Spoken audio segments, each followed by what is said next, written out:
वसंत भाग 3 में संकलित सूरदास के पद लेकर उपस्थित हुआ हूँ।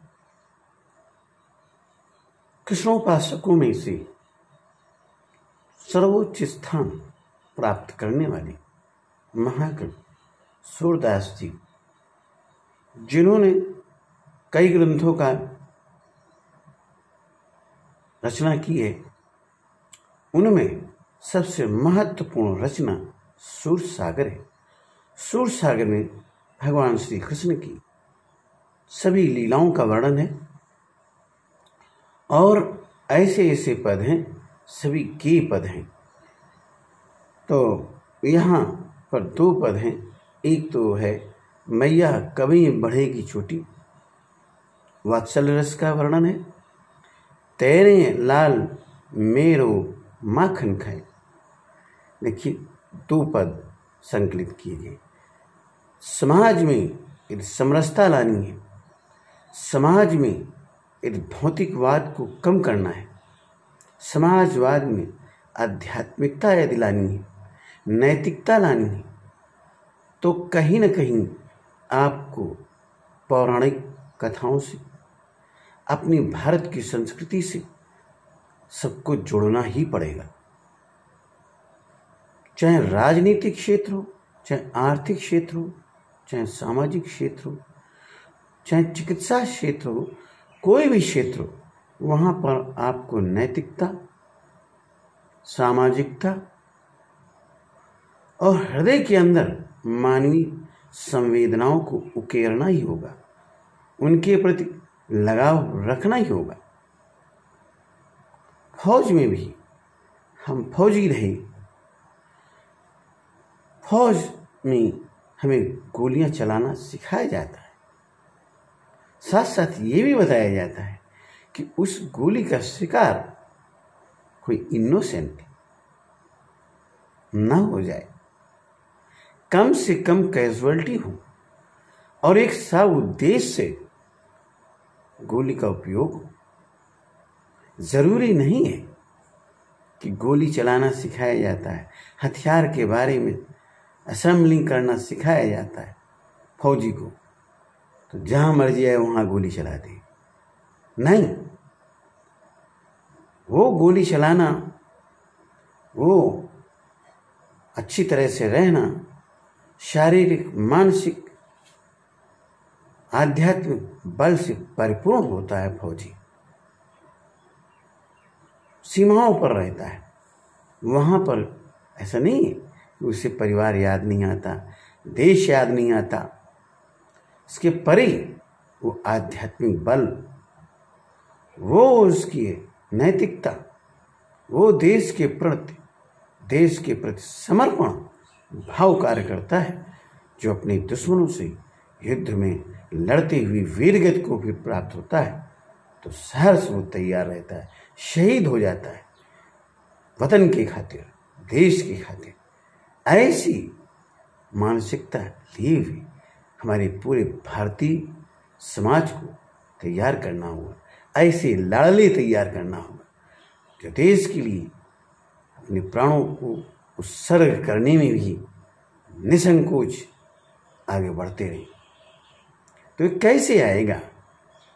ये करने के लिए हमें सामाजिक उत्थान, राजनीतिक उत्थान और उससे भी ज़्यादा आध्यात्मिक उत्थान, नैतिक उत्थान की ओर बढ़ना होगा। यही एक विधि है जिससे हम देश और दुनिया में भारत को पुनर्स्थापित कर सकेंगे। तो ये बच्चों को सिखाया जाता है कि मैया कभी बढ़ेगी चोटी, कितनी बार मुई दूध पिवत भई अजहूँ है ये छोटी। तू जो कहती बल की बेनी, ज्यों वह है लंबी मोटी। काढ़त गुहत नहावत जई हैं, नागिनी सी भुई लोटी, कांचो दूध पिवावत पची पची, माखन दे तन रोटी, सूरय श्याम चिर जो दो भैया, हरि हल धर की जोटी, मैया कबई बढ़ेगी चोटी, मैया कबई बढ़ेगी चोटी। मैया माँ कबई कब बढ़ेगी चोटी वेणी ही, कितनी बार मोही मुझे पियत पिलाने पर भी आ जाऊँ आज भी खोल कर आ जाऊँ आज भी, बलराम वेणी चोटी है लंबी काढ़त ऊछत, चोटी बनाने पर काढ़त खोलकर, गुहत गूंथ कर कंघी करना, नहावत नहलाकर, ऊछत चोटी बनने पर, लूटती है काचो कच्चा, पची पका कर, मक्खन हरि कृष्ण, हलधर बलराम, जोटी जोड़ी। तो ये पद है वात्सल रस से परिपूर्ण। वात्सल रस किधर होता है? जब काव्य पंक्तियों में माता पिता से बालक बालिका बात करती है, अटखेलियां खेलती है, कहती है कुछ तो वहाँ कहता है कुछ, तो वहाँ वात्सल रस का प्रस्तुतिकरण होता है। सूरदास के पद नामक कविता से ये पंक्तियाँ अवतरित हैं, ये पद अवतरित है, जिसके रचनाकार सूरदास जी। बालक कृष्ण इस पद में माता यशोदा से अपनी चोटी के न बढ़ने की शिकायत करते। भावार्थ समझिए, बालक कृष्ण माता यशोदा के पास जाकर कहते हैं, हे माँ, मेरी चोटी कब बढ़ेगी? तो मुझे बार बार कच्चा दूध पिलाती है, माखन के बिना रोटी खिलाती है। तुम सदा भाई बलराम की चोटी की प्रशंसा करती रहती हो, उसके बाल काढ़ कर, गुह कर, नहला कर और चोटी डालने पर नागिन की तरह वह जमीन में लौटती है। इसका रहस्य मैं जानता हूँ। यहाँ सूरदास जी कहते हैं, कृष्ण और बलराम की जोड़ी सदा बनी रही।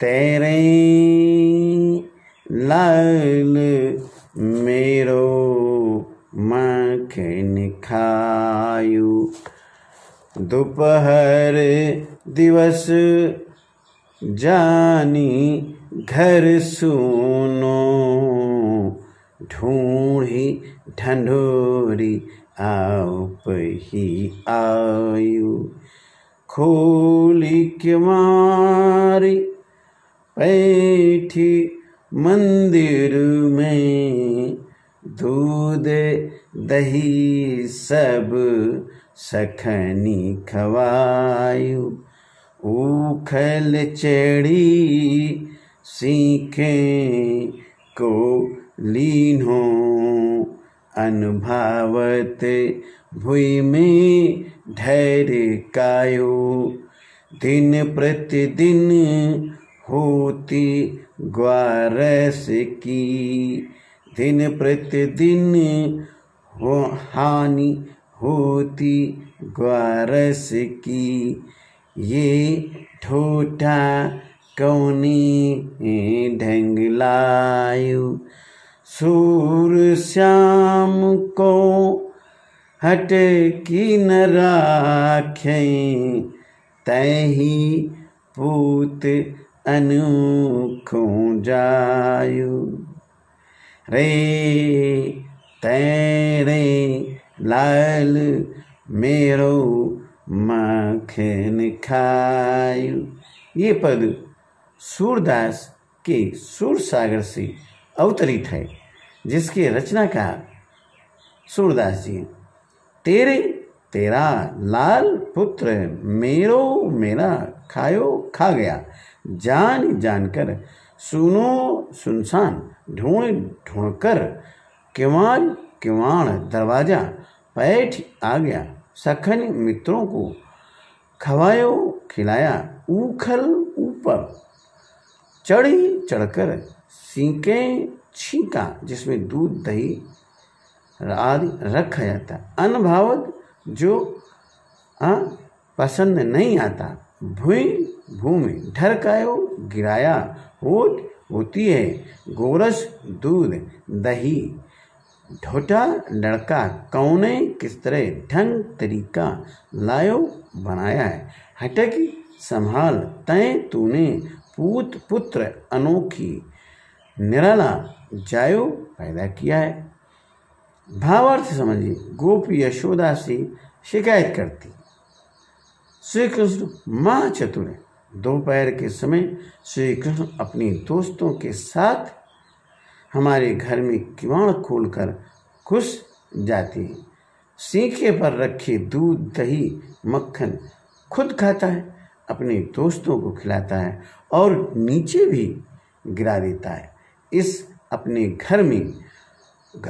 हम अपने घरों में दूध दही मक्खन की रक्षा नहीं कर पा रहे हैं। पता नहीं आपने श्री कृष्ण को क्या सिखाया है, क्या आपका ही पुत्र अनोखा है। इस प्रकार गोपी उलाहना देते हुए यशोदा को श्री कृष्ण की चोरी की शिकायत करती है। मन में कहती है, उद्धो उद्धो ये तो प्रेम की बात है, उद्धो ये तो प्रेम की बात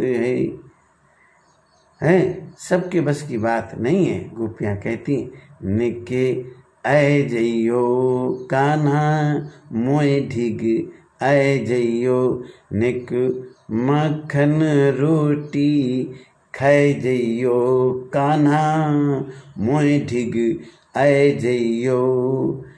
प्रेम से गोपी भगवान श्री कृष्ण के मोहनी मूरत सांवली सूरत को निहार कर प्रसन्न हो जाती है, मुरली की तान सुनकर खुश हो जाती है।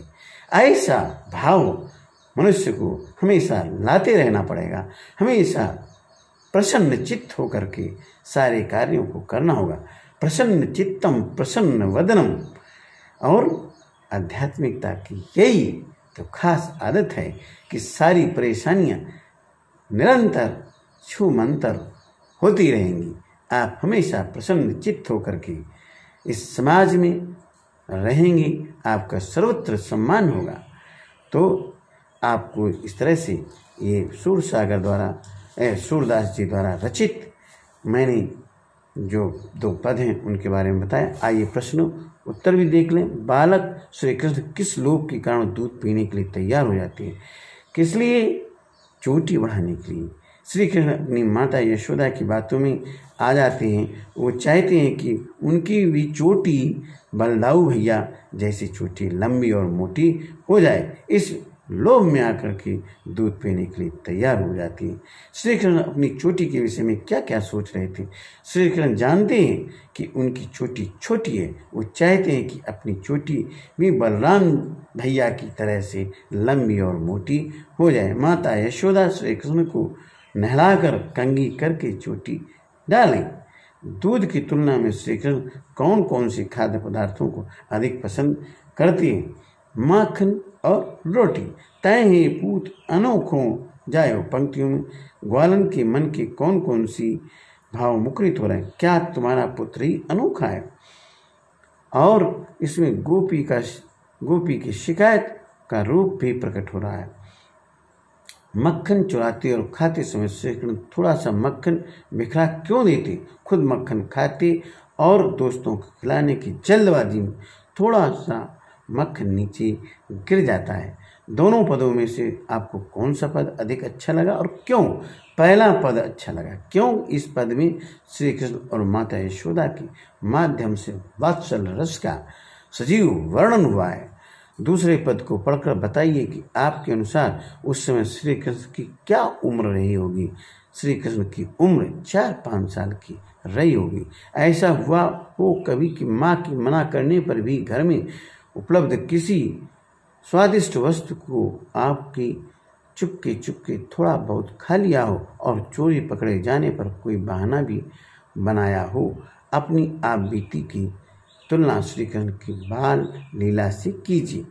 मैं तो भैया गुड़ खाता था।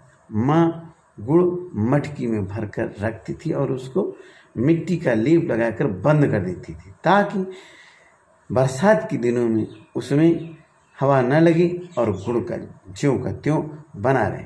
तो मैं धीरे से हंसी उसकी चौतरफा निशान बना के धीरे से उचका के एक भेली निकाल लेता था।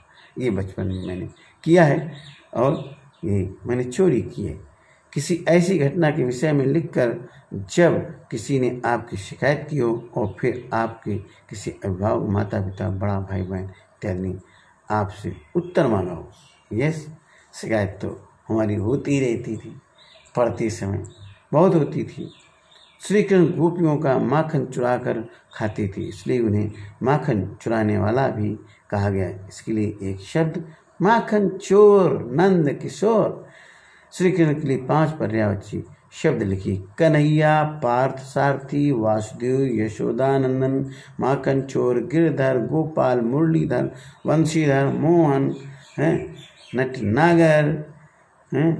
कुछ शब्द परस्पर मिलते जुलते अर्थ वाले उन्हें पर्यायवाची कहते हैं और कुछ विपरीत अर्थ वाले समानार्थी शब्द पर्यायवाची कहे जाते हैं और विपरीतार्थक शब्द विलोम। जैसे पर्यायवाची चंद्रमा, शशि, इंद्र, राका, मधुकर, भ्रमर, भौरा, मधु, सूर्य, रवि, भानु, दिवाकर। विपरीतार्थक दिन रात, श्वेत, श्याम, शांत, उष्ण। पाठों से दोनों प्रकार के शब्दों को खोजकर लिखिए। पर्यायवाची शब्द लाल रंग, प्रिय पुत्र, मणि, पूत, सूरज, सूर्य, रवि, भानु, सूरदास, हलधर, बलराम, किसान, बेनी, चोटी, एक कवि का नाम भी है। बल, बलराम, शक्ति। विपरीतार्थक छोटा, बड़ा, हानि, लाभ, भावन, अनभावन, साधारण, अनोखा। इस तरह से आपने वसंत भाग 3 में संकलित जो कक्षा 8 के पाठ्यक्रम में है आपने सुना। बहुत बहुत धन्यवाद। तब तक के लिए जय हिंद, जय भारत। बने रहिए। आदाब, डॉक्टर संतोषी लाल कमल। इन्हीं शब्दों के साथ अपनी वाणी को विराम देता हूँ। बहुत बहुत धन्यवाद।